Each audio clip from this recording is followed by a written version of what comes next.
Hello, Milwaukee! Hey, Adam. Hey, Steve. Hey, everyone, it's Steve. In this episode, Adam sits down for a great conversation with Ike Winter, a Milwaukee wood artist who creates elaborate pieces using only found materials and minimal tools. Ike has gained national attention through viral works like a giant Crayola box, driven by his philosophy of delusional optimism. The belief that any day could bring amazing opportunities while staying authentic to his creative vision. It's an inspiring story of how focusing on what naturally interests you, combined with an optimistic mindset and dedicated work ethic, can lead to unexpected success. Jump in with us to learn more about your city and the people that make it great. Experience Milwaukee is generously presented by Nicolay Law. Want to meet some Milwaukee legends? Check out that series in our stream. Sponsored by Harley-Davidson. Our home studio is the Transfer Pizzeria Cafe, our official beer partner is New Barons Brewing Cooperative, and our official legal THC beverage partner is Crescent 9 Seltzers. Intro and outro music provided by Milwaukee's own Newski. Finally, get in on random Milwaukee experience giveaways at textmke.com. Thanks for listening. Love you, Milwaukee. I watch the lights go out. Why did I see that? I love that you said, first of all, I love that you said yes to coming on.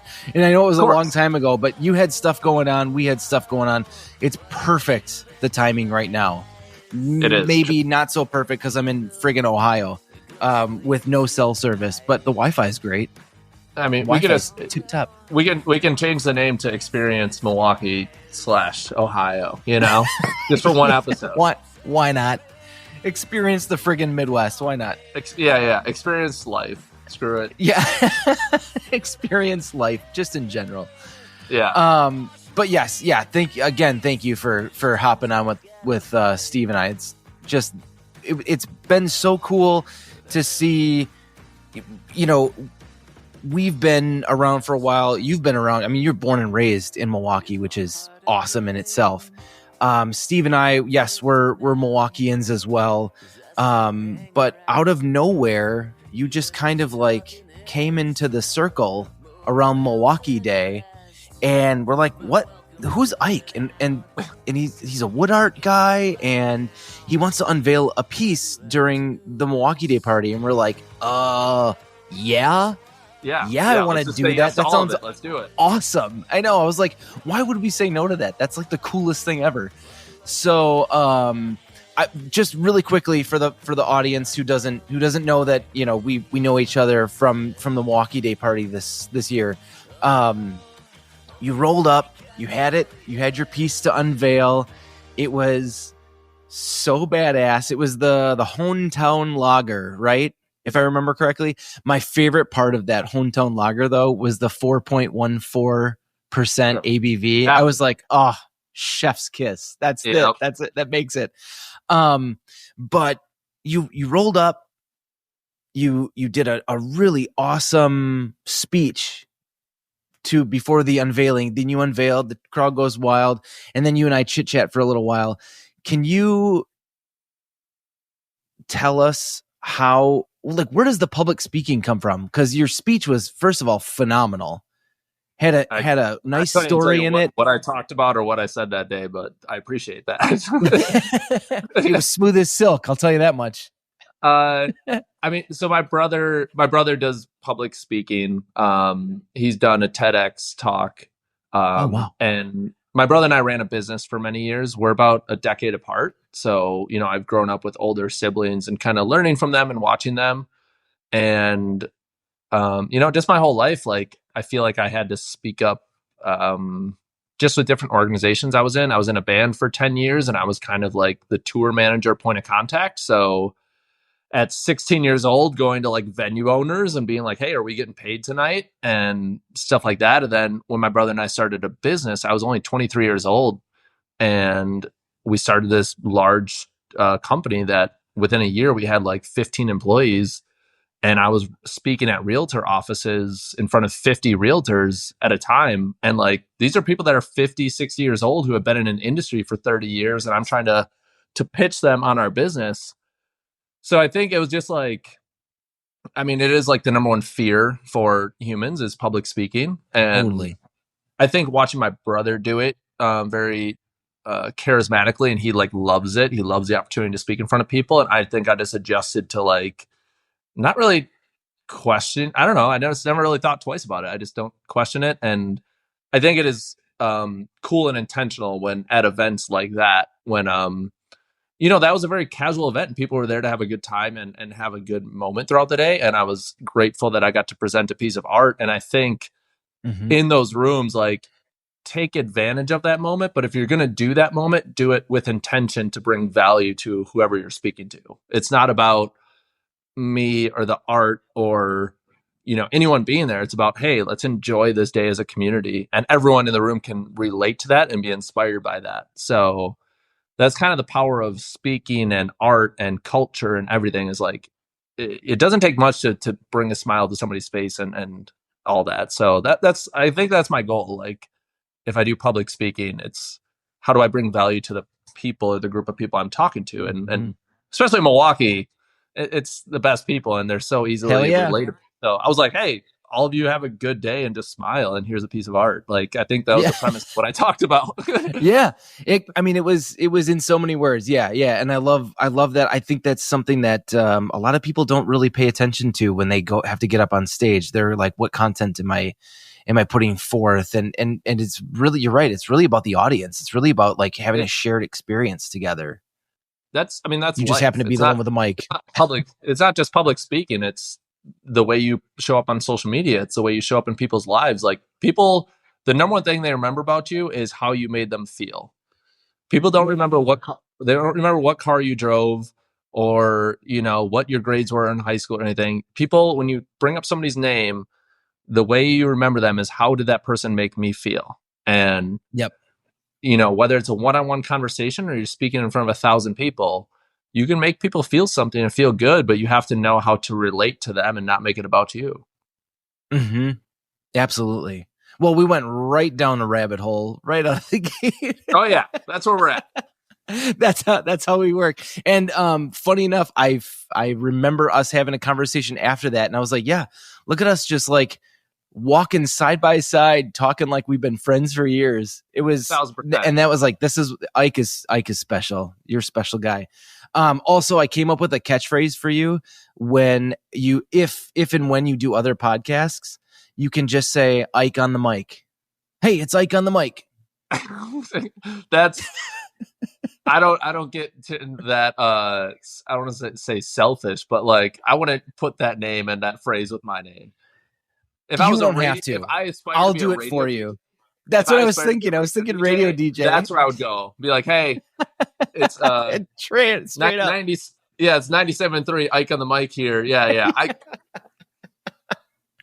100%. That's exactly what I was thinking. I was like, this is your like 90s radio DJ name right there.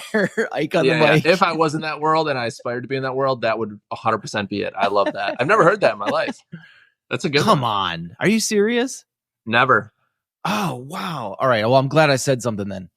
Okay. I feel like there's going to be something that relates in my life now. Like, I'm going to remember it while I'm like doing a public speaking gig and be like, it's just going to come out and be like, you got me. It's going to be one of those things like, hey, look, an Ike with a mic. Oh God, why did I do this? What am I doing? Yeah. So let's go back a little bit further. I want to know where, so the wood art thing has been your primary job for a number of years now, correct? Kind of. I technically it's been about 1.5 years. Okay. Yeah, I first dove into it as a full-time artist in 2021. But then I got a dream job offer in Los Angeles. So literally for 2 years, I was like living semi in Los Angeles for 6 months and then coming back home for 6 months. And, it was just kind of like I had to do the dream job offer while it was there. And I always could come back to my art. So absolutely. Yeah, I dove head first in it in 2021, was doing really well with it. Everyone on the internet was like, buying my stuff and really following the journey. And then the job offer came along and I was like, this is a me thing. I got to do this. Yeah. So it was always interesting to navigate, but I never beat myself up about it. I'm like, I'll go back to it when it's right. And then a year and a half ago, I got let go from the job because they were like shifting employees around and stuff. And it was great timing. I was just like, I need to go back to my art anyways. And this is great. So dove headfirst into it a year and a half ago. Man.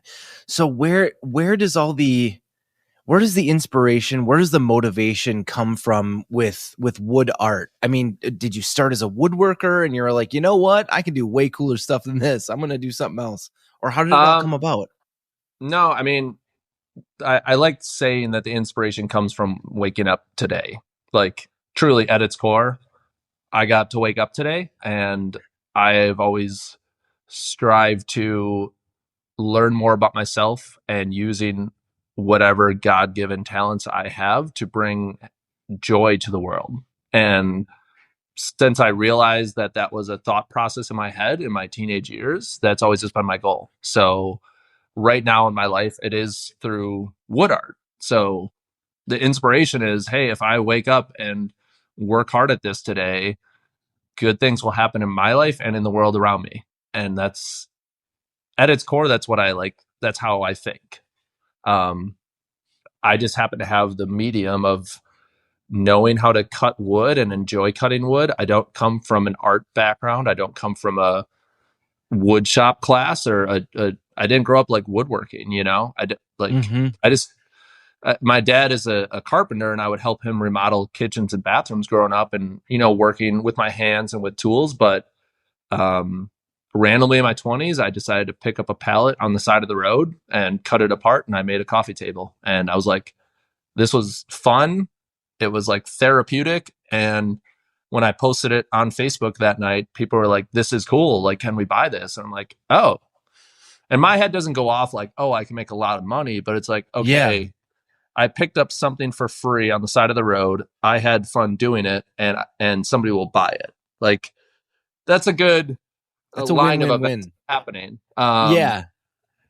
And then when I discovered that wood wall art existed, I'm like, oh, this is sick. Because I was a puzzle nut when I was a kid. I was always doing puzzles. My mom worked. Do you still like them today? I don't really like them today. Oh, okay. In certain occasions I do, but like now I get to do it for a living, and like, yeah, right. Yeah. Yeah. It's a different kind of puzzle you're putting together now. It is. Yeah. You're I think if I wasn't doing this, yes, I would enjoy it a lot more for sure. Okay. The premise of it, my mom worked at a nursing home, and I went to work with her every day before I was of age to go to school. So I would just sit there and do puzzles with 90-year-olds all day. It was sick. Oh my God. Oh, I bet they loved that too. Oh, dude. Yeah, it was sick. Cool. So growing up, just always doing puzzles and playing with Legos and Lincoln Logs, and like kind of the art and engineering meets in the middle. That's kind of how I've learned my brain works. So that's how we got here today. But yeah. That's a very unique set of skills too, especially with the carpentry background and puzzle making. Like, I can see how these things are coming together to your wood art. That's really cool. Well, dude, it comes down to self-awareness, I think. Yeah, absolutely. Yeah. What if you never thought of the Facebook thing? What if you were like, yeah, that's great, and then you just moved on with your life? Or just like I think people chase something that they think they want, but it's like, if I would want to be a professional baseball player, like, I would live a very sad life because I'm not good at baseball. Like, it's combining self-awareness with what you're naturally gifted at. And like, if you can find something that meets in the middle and something that brings you joy, like, you've won in life. And the reason I pursue this relentlessly and have success with it and am able to do it full time is because, like, it's my favorite thing in the world. And I know I'm probably more naturally talented at it than the next person I'm walking by. So it's like, why wouldn't I pursue something that is inherent in me, 100%. And you're saying that just flicked a light bulb in my head. That's why I'm podcasting, because I absolutely love the one-on-one conversations that I have with people. Yep. And I keep thinking, like, every time I have a great one-on-one conversation with somebody, I'm like, I wish people could hear this. I wish people could hear the one-on-one conversation that I just had with this person, because it was enlightening. It said so much about the character and the charisma and the motivation for who they are. And if I could just share that with some people, they would, I think they would think the same thing. They'd be like, oh my God, that's so effing cool. So and that's why you guys And are that's on why I do this. episode 250. We're very close to 300. Okay. We're like Which- dangerously close to 300. We were talking off camera about that. Is that like there's a statistic out there about like 80% of podcasts never make it to episode 10 because again, it's a flashy. People traditionally chase flashy things, and Yes. you know, is it to you at the core? You know, the past like 10 years ago, it was very trendy to be a founder or an entrepreneur, and because people think it's like driving fancy cars and going around in private jets, and like no, like an entrepreneur is somebody who works 16 hours a day for 10 years and finally makes it somewhere, hopefully. So you have to be real and honest with yourself, and you guys have been like, hey, let's start a podcast, and it's a testament that you've made it this far into the 200s. Like, no podcasts, you're the 1% of the 1%, and that means that you, first of all, put in the hard work, and second of all, are passionate about it. Yeah, absolutely. Yeah. And we continue to find unique stories and unique people. We find the Ikes of the world who are doing amazing wood art and come out of nowhere, and you're like, whoa, how the hell did he make that? So let's, like, really quick, as long as we're here with that, let's talk about the wood art. It's all reclaimed wood, right? You're not going to anybody and you're not going to a barn and buying a bunch of wood from a farmer or anything like that. You are legit dumpster diving for stuff like this. I've never bought a piece of wood. I've never stained or painted a piece of wood in my life. Yeah, so the stained or painted is wild too. Yeah, the word reclaimed, I always use the word found wood. Like it's found wood. Okay, found wood, because reclaimed brings in the aspect of it's secondhand, but typically with reclaimed wood, people will still apply varnishes or oils or things to alter the wood. All of mine has always been, since day one, is found wood, meaning every color that you see on it is also the way I found it. I don't apply any altering things to alter the wood other than physically cutting it and putting it into a shape. So if you see like the SpongeBob piece, and then the crayon box from a few months ago, like it's finding different pieces of furniture and fences and just random stuff in dumpsters in the side of the road, and pretty much if I find it interesting, I pick it up, I bring it to my shop here, and it sits in my shop. And then when I go to dive into a project, I'm like, okay, what's the theme? What are the colors? And I'll usually grab 3 or 4 things. And I'll be like, all right, this is what I'm going to start with. And then I'll just build it from there. So I'd rarely typically like find a piece and be like, oh, this is going exactly in here, Sure. Oh yeah. That's where the creative brain comes in, where you're like, all right, I've got some of this stuff. I can maybe work this together. Is the process usually, does it differ based on time wise, based on what you're making? Is it anywhere from like a couple days to a few months to build some of the stuff? Sure. Like I'm doing a series right now of 4 pieces that are all the same but different colors to them, and those will probably take like 8 hours each, so 32 hours for that project, which 8 hours for a piece is like minimum or like the lowest of what I'll do right now. I love diving into these like 80 to 200 hour projects, so I'll spend a whole month on a project right now. I don't know, I just love, like, okay, I don't know, like, how crazy can we make this journey? Yeah. Like, let's why not? keep picking I know. up stuff off the side of the road, and let's keep getting more creative and crazy with it. And like, I don't know, investing hundreds of hours into something. I've been told a lot, especially recently, that people are like, you have a lot of patience. Yes. I was just going to say, you kind of have to. Yeah. I don't know if it's I don't know what I'm diagnosed with, whether it's ADHD or ADD or whatever, like fixated thing I have. My one brother calls me Passion. my one brother calls me the real life Rain Man. Like it's it's very, I don't know what it is diagnosed wise, but I just have an attention to detail, and I care about all the little details, and it's like therapeutic for me to do everything to a T. I can't cut corners I don't do things to check a box. I do it to fulfill my journey with whatever I'm about to do. Which, I mean, it completely shows itself in the work that you've done. I mean, coming from the homecoming, or not the homecoming, the hometown lager and the Crayola crayon box, I just about shit my pants when I saw the Crayola crayon box. And then you built that big pegboard, oversized pegboard, and put the big metal. I was like, come on, Ike, that is so cool, man. Like, you can't not. That's why I started the video with, like, you can't just build the world's largest crayon box and not hang it on the world's largest pegboard. Like, in Obviously. my head, like, there's no other option. I could not exist without doing the next step. I mean, and once everybody sees it, they go, yeah, how could you not do that? Like, had to. I don't know. I couldn't sleep at night if I didn't do that. I would have forever regretted not doing that, you know?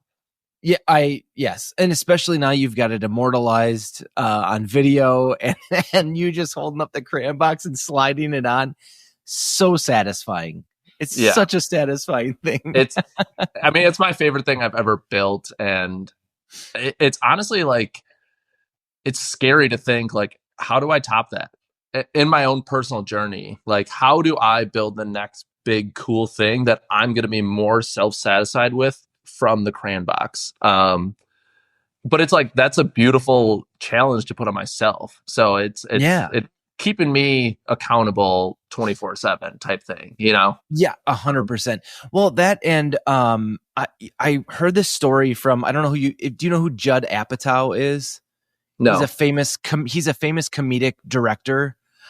He's done some stand-up, he's done some other stuff, but he did a TV show called Freaks and Geeks.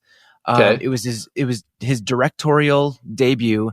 He did one season and he won an Emmy, or he won some award for it. That was his goal. He was like, hey, I love doing this. I love directing. I love writing.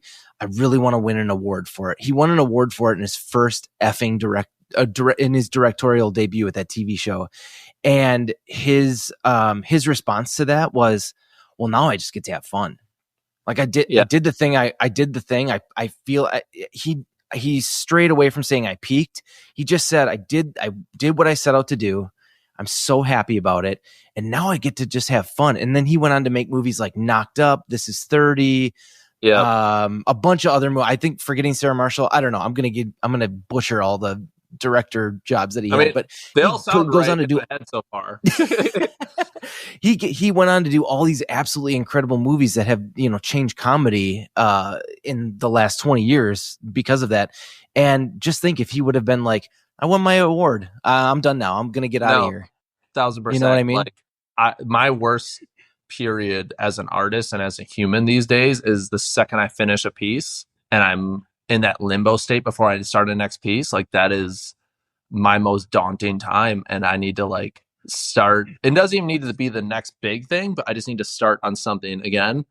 But it's true, dude. Like, whatever the bar is, or whatever I think the bar is in my own personal journey with art, like, it changes, it elevates every day. Like, trust me, the conversations I was having 3 months ago and the people I wanted to work with and the things I wanted to do is like, I like laugh. I'm like, that was so like easy and fun, and I did all that. But now I'm like, hey, the bar's up here. Mm-hmm. And like 6 months from now, I'm gonna be like, hey, I did it all. Like, what's the next thing? Like, and it's self-fulfillment. It's not chasing fame or like anything else. It's just like, I'm a kid from Milwaukee that's picking up wood on the side of the road. It's just like a video game to me every day, dude. It's like, what buttons can I push to do the next cool, big, weird thing? And like, somebody told me recently, because I was on like the Weather Channel nationally, and they're just like, how did you just get on the Weather Channel? Like you're just the king of side quests. And I'm like, if that's what it is, I'd love this life, dude. Like the weirder collabs I can do is just the better, dude. I'm here for it. I love it. I love it. I love that you went to video games. You're speaking my language. The side quest thing is, well, dude, like think perfection. about I love it. And think about like Mario, like Super Mario World. Like, yeah, you beat the world, but there's another world ahead of you, and it's harder. And there's 8 more levels to it, and there's tubes that take you to side quests. And like, yeah, like I don't know where I'm gonna be or what piece I'll be making in 2 months, but I guarantee it's gonna be interesting. That's it. Yeah, I could guarantee that too. Just knowing you. Yeah, that's a guarantee from me, dude, too. The emails and the phone calls I get on these days, I just shake. I call my friends after, just giddy, and I'm giggling. I'm like, how did my life lead me to this moment? Like, yeah, where am I? What's going on right now?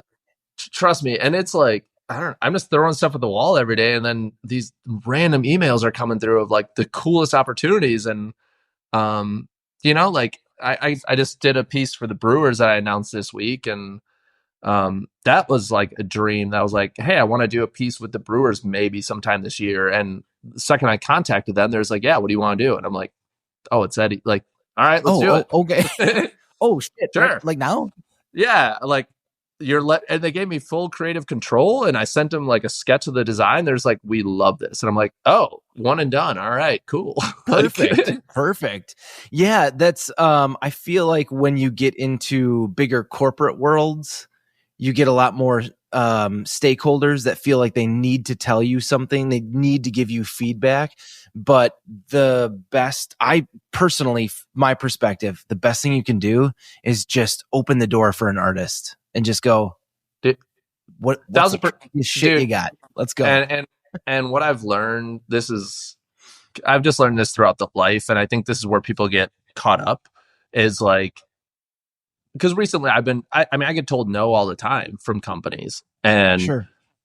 People dwell on that and get so hung up on it. And I was just like, dude, if a company is like, if you contact a company and say, I want to do a piece of art for you or do a collab or anything, and they're just like, yeah, we can, but here's all the guidelines and red tape, and you can do this, and you're like, like I'm defeated by all that. It's like, sure, either become big enough that they contact you, and or just find a company that's willing to work with it. And like the companies that have said no to me, like, dude, that's the biggest motivator in my life. If somebody's like, yeah, no, we just don't have the time or bandwidth to work with you right now, or we don't have the desire to have you on our show or our podcast or anything, I'm like, cool, I'll become big enough where then you email me. Like and dude, like, bingo. It just, like, talk about a video game, like, just level up. I'll get there. Yeah. It's just like a prove them wrong thing. And it's, for me as a human, again, I'm very self-aware and just reality check with myself. Like, that is the biggest motivator for me. If somebody's like, no, we don't want you on as a guest on our show right now, I'm like, cool. And I get so excited when I hear that. It's the most delusionally optimistic thing. I'm just like, this is great. Now I have something to work towards. That delusional optimism, I saw that early. Is it on your Instagram? It's been in my bio. It's everywhere. Day one. So can you kind of explain delusional optimism? Mostly because I'm worried that I also have that. I mean, to be fair, I stray away from the word positivity in my life.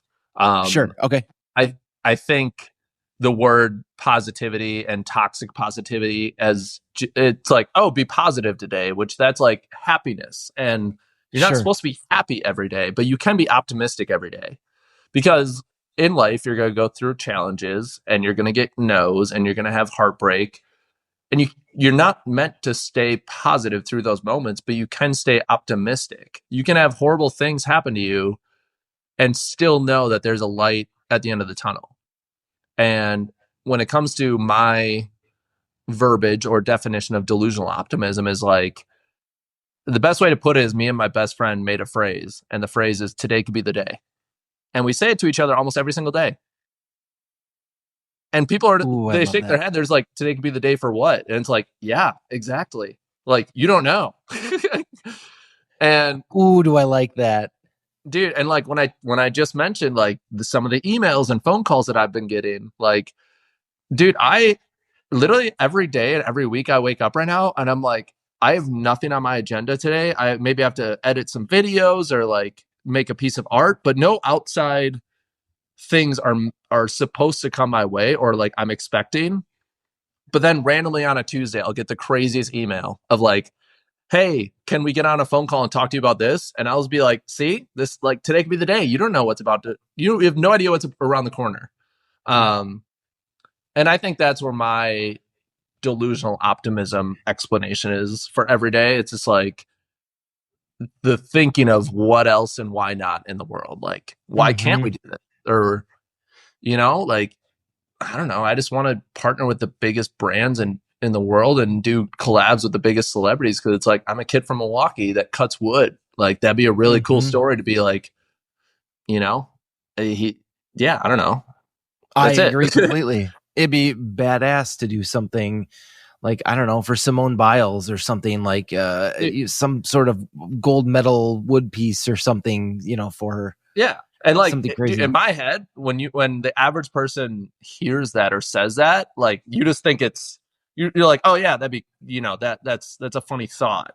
Whereas in my world, like that's a very real thing. Like, and why shouldn't it be? I agree. I agree. Yeah. Yeah. Why can't it be? Why not? Yeah. Exactly. Why not?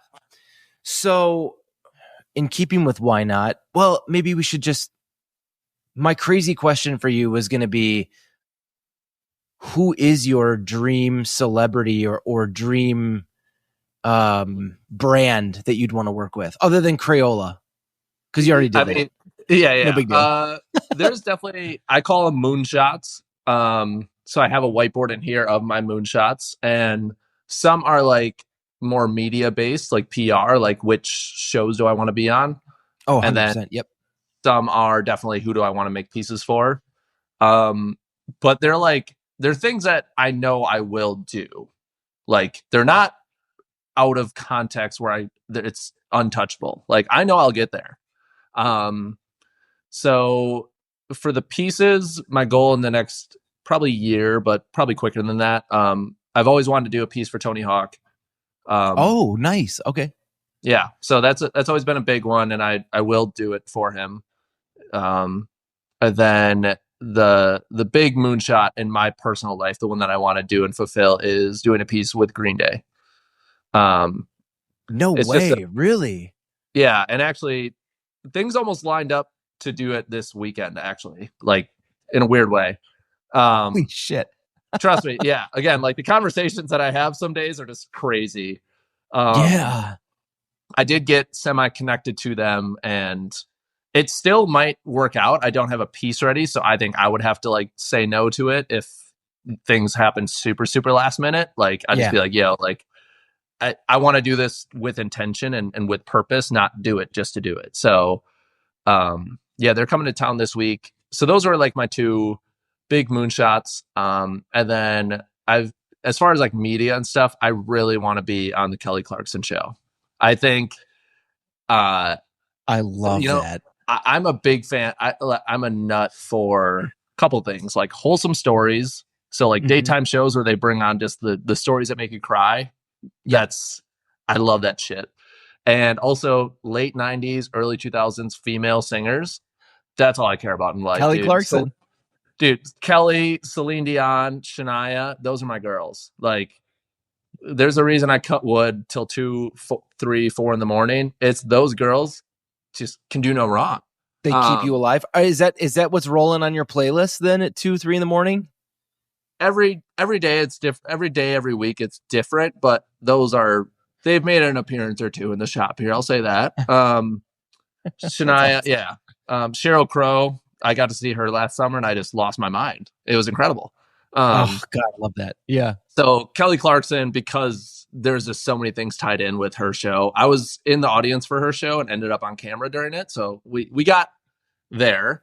You started. That was the first little bit. And my then when you're friend on was- the show, you can call back to it and they can bring up the footage. Trust me, I have it saved on my phone of my face with the Kelly Clarkson logo. It's like I a love vision it. board, dude.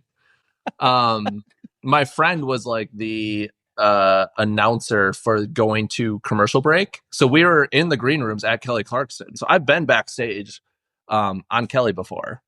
Oh, so you'll be no stranger. You'll walk in, you'll be like, all right, so I know the green room's over here, but like, what else we got? Can I have another tour? The guest that day was Will Arnett, and we were literally like, we walked right by him, said hi to him. Yeah. Dude, So that's the guy I want to meet. Dude, it was just like a random Tuesday in Los Angeles. It was incredible. Yeah, like, I'm told that's a thing, right? That the celebrities are just kind of all over the place, and people are a little desensitized to it for the most part. But there's still lots of paparazzi and stuff going on, right? it's just the craziest conglomerate in the entire world. I love it there, crazy. but yeah. So those are some of the moonshots. And I know I can do this journey alone, but now I'm starting to incorporate a group of people around me and a team to help. There's people that are really good at what they do in this world, and they've come to me saying, hey, I'm an agent in so-and-so, or, so I'm starting to build a team of people that are really good at what they do to help me navigate the next phase of my journey. So awesome. And good for you. Good. That's great. Again, another great self-realization. I could do this on my own, but a team is going to help so much. It's going to be just so helpful. If you want to go, want to go far, go together. That's it. Yeah, absolutely. Absolutely. 2 rando questions. Biggest surprises that you've run into since starting your journey, and then biggest hurdles you've had to get over. Biggest surprises, I would say how quickly and easy things can change.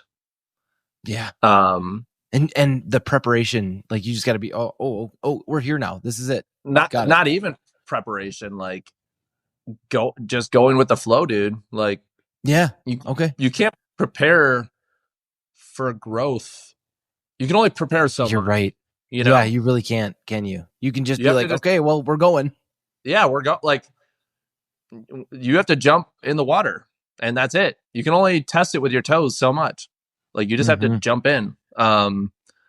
So yeah, that's definitely the biggest surprise, is like, you literally can become, you can be very well known and a somebody overnight. And I'm not saying I'm anywhere in my journey and I want to keep growing like crazy, but things can change drastically overnight with one piece of art, with one thing you say on the internet, like anything. So, I mean, like, dude, this whole, I don't know if you follow it all, but like Chapel Row in the past 4 months, like, I want to say she was a nobody in February, but like who she was in February to now is like the most inspiring, crazy thing as an artist. But she's been crushing music for 8 years and got kicked off a label. Like, it's the quote unquote, overnight success, but it took 10 years to get there. So like, I haven't hit that moment yet or anything. And I hope I never do. Honestly, I hope I never am satisfied with what I'm doing and have it all, because that would be the worst day of my life. But the past 6 months, from what I was doing 6 months ago and the people I was talking to now, is insane, absolutely crazy. Yeah. So the biggest surprise is definitely that, like, how quickly things can change. Biggest hurdle, here's my approach to that question, or my 2 cents on it, is I'm a straight white male in my 30s who grew up in a major city in America. Yeah. I don't Touché. I don't dive into, like, are there things that set me back or hurdles? Yes. Is it the most minuscule thing in the grand scheme of life? 1,000%. Like, I legit thought you were just gonna say slivers. no, yeah, I'd be like, literally, like, yeah, I get a sliver every now and then. Like, that's what I have to complain about. Truly. Yeah, slivers. Yeah. I took a nail to the face. Son of what? 2 weeks. 2 weeks ago. Yeah, it left me a first degree burn. It was on fire coming off of the table saw. So it melted. Why put was a it hole- on fire? because I was running on a table saw. I was running a piece of wood and it had a nail in it, and the blade was heating up Just- the nail. And it shot up and Nikes. yeah. Didn't feel great, but like Can't could've been imagine way it felt worse. great. Yeah, but like also it could have been way worse, dude. Like that's the way I look at Could it. have gone Like, when in I- you. yeah, when I pulled it out and I like called a couple nurse friends and like analyzed it, I'm like, oh, that could have been way worse. Are you kidding me? So Could have gone in your eye. Yeah. Tons so of again, stuff.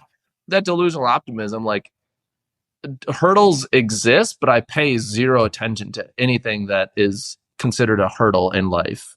Like, Yeah. because Agreed. there are real hurdles, and that's like your family members being sick. That's like Mhm. the only really challenge I'm going to face in my near future in life, Mhm. like that's it. And slivers. And slivers every now and then.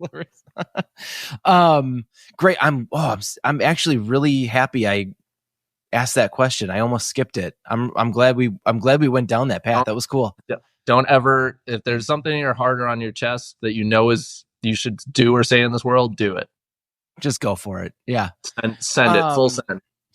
Full send. Just send it. Speaking of tools in your workshop, is there a favorite and or least favorite tool? I'm a very simple person. I use like 3 tools in my life. So awesome.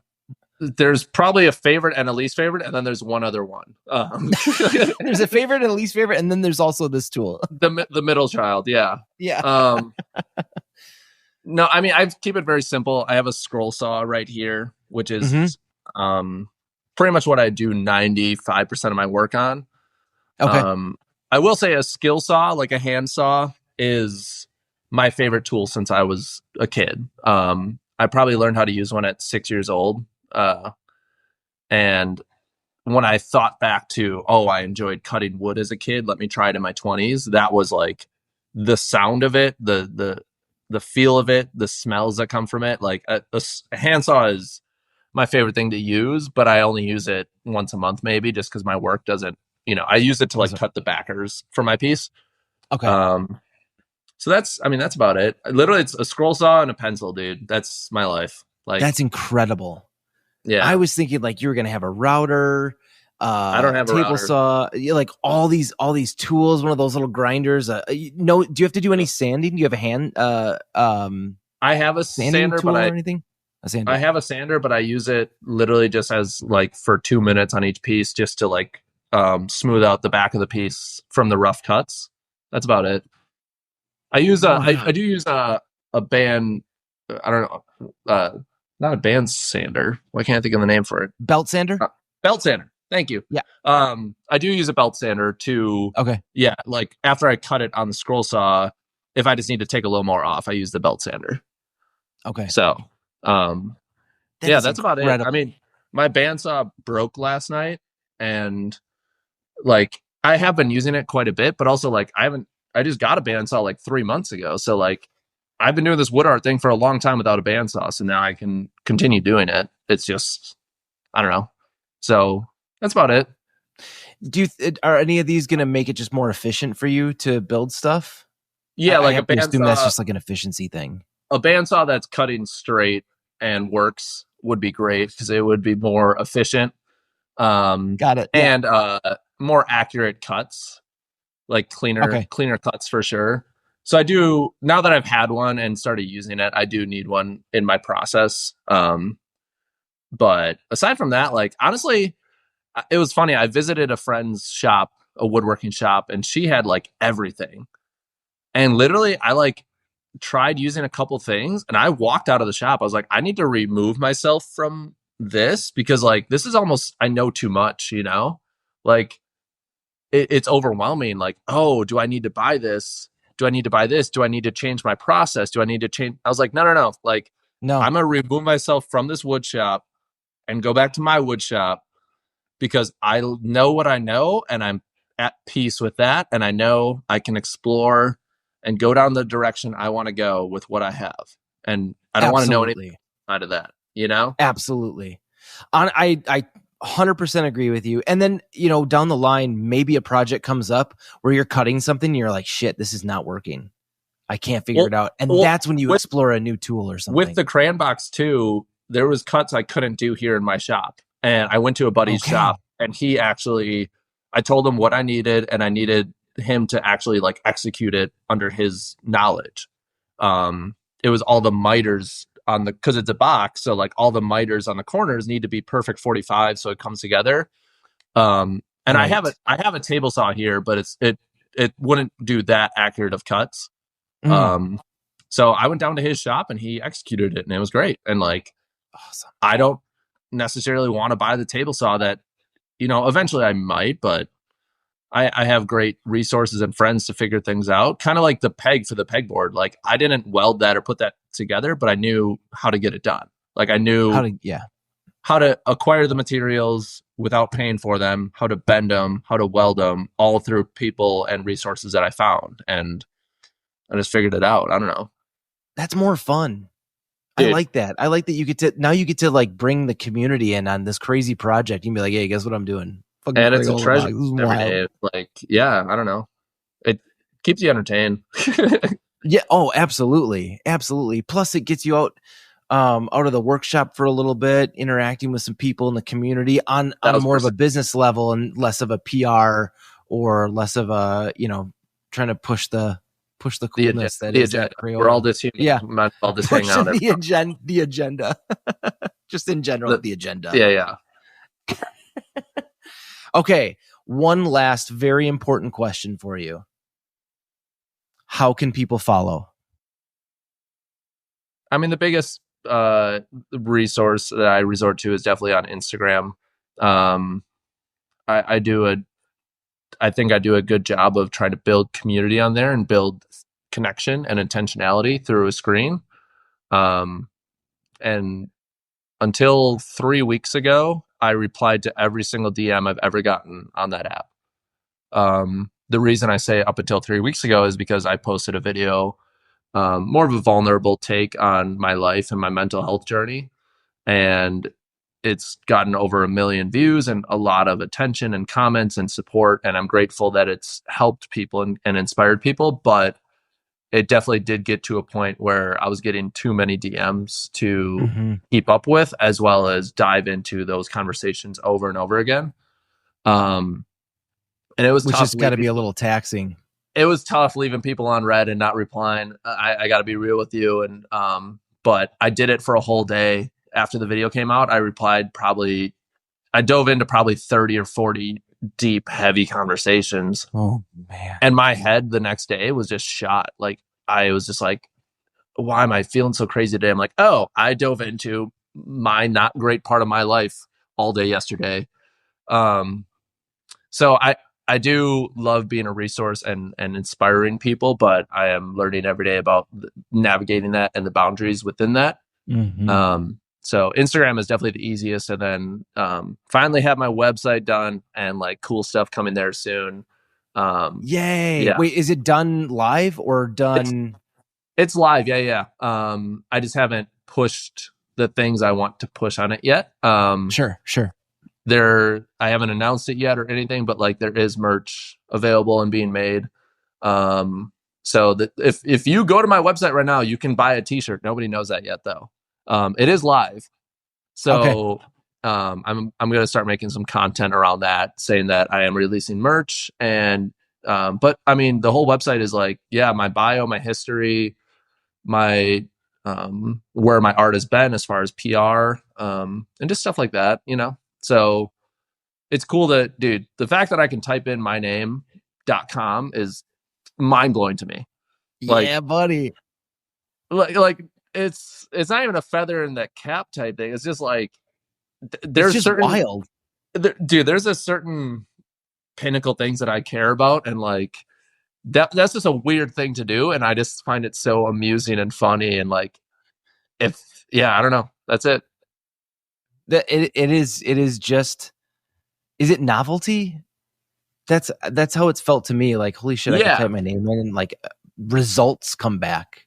There's Dude, stuff that like I get experience Milwaukee results come back. I'm like, oh my God. Bro, I'll type in Ike Winter on Google sometimes, and like the things that people, because it gives you the reference. Yeah, it gives you the people autofill. Dude, Ike Winter girlfriend is always up there, and I'm like, you guys be sneaky, dude. Like, who is looking? You're a tall, skinny white dude. You're in. You're in the majority here. People want it'll you. be Ike Winter, age, girlfriend, hometown. Like, dude, it's like it's comical, and I'm grateful that I can say it's comical. Like, I do follow a lot of pop culture stuff, and like Chappell Roan spoke out about that part of her career yesterday.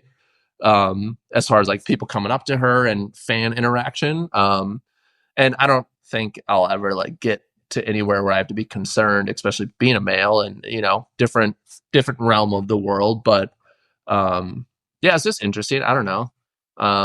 It's cool. I view it all as just like, yeah, novelty and comical. Like, I'm a kid who didn't go to college, who just started cutting wood one day in Milwaukee. And now the people I get to partner with and the people I get to meet and the places I get to travel it's just comical to me. And like, why not keep pursuing it every day relentlessly? Because why not? So inspirational too. I love everything about that. And I love that we're diving in, we dove into it throughout this podcast, because it's one of those things that I sometimes think back, like if I could have, as 40-year-old Adam, if I could have gone back to 16-year-old Adam, just learning how to drive and going, dude, you're going to do some badass shit in your 30s. Yeah. I like teens, 20s, 30s are going to be cool, but like there's some cool stuff you're going to learn about yourself and how amazing of a conversationalist you'll turn into, and how much you love hearing people's stories. So I think back to that and I go, okay, well, it's fine. I'm glad I at least found it now. Like I wouldn't have ever found it in my 20s or 30s because I just didn't have that confidence. I didn't have that understanding of who I was. And now I have it. Now I'm like, oh, I got to do more. I got to do more faster. And dude, and I love that you explained it that way, and that you first of all found it and are chasing it every day. Yeah. That's like my favorite thing in life, is to hear people realizing who they are and then diving headfirst into it. And then going for it. Yeah. And I think the best piece of advice with people's hindrance to it is like, oh, I can't start a podcast because I'm 32 or I'm 33 or like anything. It's just like, well, you're not getting any younger. And like, when do you plan on doing it? Like, you don't write off things in life just because you're a certain age, you know? Like, there was a 100%. TikTok I saw yesterday, and the title of it on the screen literally says like 48-year-old woman learning how to skateboard for the first time. And like the video is like, you know, it's like, hey, I'm 48 and I've always wanted to try it, and I realize I'm not getting any younger, so let's learn how to skateboard at 48. And like, that's my favorite thing in the world. And yeah, I don't know, like if you aspire to do something or try it, at least give it a shot. At least like the only way you're gonna fail at it is by not trying. So Absolutely. I jokingly said you miss 100% of the shots you don't take. Because Wayne Gretzky, Michael Scott. Yep. And my mother-in-law is a big Office fan as well. So I said it because of that. And now here it is coming full circle on this podcast. Funny enough, I said that to a professional hockey player yesterday on the phone. You miss 100% of the shots you don't take? To a guy, a former NHL, how'd that go over? He thought it was comical, and like, oh, good. I don't think he fully got the reference that he got it, but like I found it very comical. But yes, I didn't dive any more into it. I was like, I just said that. All right, that was funny in my head. Whatever. On to the next thing. Move on. Yep. If that's something you can post, I bet you'll get a ton of responses of people doing the dash Michael Scott in there. Yeah, like Wayne Gretzky, Michael Scott. I wasn't on the phone with Wayne Gretzky, I'll say that, but good to know. Yeah, I can imagine. I can only imagine if you got on the phone with Wayne Gretzky and said that to him, and you're like, He's like, yeah, thanks. You're the millionth person to say that to me this week. Yeah, I would not be that guy. Yeah, totally understand. Okay, so Instagram, Ike _Winter, WYNTER, correct? Correct. Had to do that from memory. Yeah, it's my middle name. It's actually how it is spelled. Oh, nice. Oh, cool. Yeah. Okay. And then website is also ikewinter.com. IkeWinter.com. Yes, sir. But dude, just saying that, I think it's the first time I've Can't said wait it to on Google podcast. it. I'm like, throw it all out the window. I don't even burn all the wood, dude. I have a website. Burn Crazy. it all. I got a website. I'm Burn all it set. all. I'm good. Torch this place up, dude. Oh my God. All right, Ike, this has been absolutely amazing. Seriously, again, appreciate you coming on. Love that you had the sick background with all your amazing art there. It's almost as if you set this up. I do all my Perfectly. stuff. No, I do all my stuff right here. It's perfect, right? Just set. There's an easel with the Milwaukee Brewers stuff on there. Are you going to do Buck stuff? Is that on the vision board? I can say as of right now, I don't have any hard things happening, or I have like people who work there and stuff. Yeah. I will eventually. I don't know how it's going to look or if it's this season, but yeah, I'm going to pursue it this year for sure. The newest logo for the Bucks, that deer is so badass. It makes me so happy. That one's cool. Before, do you have a better one? Oh yeah. I'd say in 2018 or 2019, I declared which Bucks piece I was going to do in my head and to a friend. In your head. Oh, okay, cool. Okay. Yeah. I've never done it. I've never done a Bucks piece, but since 2019, when I was very early on in this wall art wood journey, I've very much always wanted to do the 90s logo, the geometric purple Milwaukee. Yep. Bucks. Like, it just, dude, I love 90s basketball logos in general. And the Bucks one in a wood tone would be super sick. I probably would do it like this, like the natural wood tones. I don't know. That's on my docket. And I would probably do that. I don't know if it would be with the Bucks or for the Bucks. Like maybe if we incorporate it into like a retro night type thing or something. I don't really have the angle, but everything's 90s right now. I don't know, like fashion, style, music, like it's all hitting 90s pretty hard right now. 1,000%. So it's good timing. Great time to be a nostalgic wood artist, let me tell you. That's how we're going to open the show. It's a great time to be a nostalgic wood artist. I will say, the new piece I'm working on, I haven't released any of it yet, but a few friends have visited me up in the shop here and saw it and laughed their ass off. It is by far the funniest piece I've ever done. And awesome. It is nostalgic based and everyone knows it, which is a very powerful thing to say. Like, yeah, there's only a handful of things in the world that have that much brand pull that everyone knows it. But this one, everyone's laughed at it and they know what it is, which I was very surprised. So yeah, I'm releasing that soon. Ooh, can't wait. All right. That was a good teaser too. Mm-hmm.